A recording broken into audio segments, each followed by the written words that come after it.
Hi friends, school నుంచి వచ్చే పిల్లల కోసం స్నాక్స్లోకి ఇలా ఆలు ఫింగర్ చేసి పిల్లలకి ఎట్టండి. పిల్లలు ఎంతో ఇష్టంగా తింటారు. ఎలా ప్రిపేర్ చేసుకోవాలో చూద్దాం.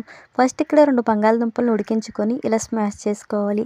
తర్వాత ఇందులో రుచికి సరిపడగా ఉప్పు, 3 టీ స్పూన్ల కార్న్ఫ్లోరు, 2 టీ స్పూన్ల రైస్ ఫ్లోరు, పసుపు, కారం, గరం మసాలా వేసుకొని బాగా కలుపుకోవాలి. ఇందులో ఎక్స్ట్రా వాటర్ వేయకుండా బంగాళదుంపలో ఉన్న తేమతోనే ఈ పిండి అంతా కూడా ముద్దలాగా అయ్యేంత వరకు కలుపుకుంటే మనకి ముద్ద కింద ఫామ్ అయిపోతుంది. ఇలా ఫామ్ అయిన తర్వాత చిన్న చిన్న ఉండల కింద చుట్టుకొని ఇక్కడ చూపిస్తున్నట్టు ఇలా ఫింగర్స్ కింద పిండంతా కూడా చేసుకోవాలి.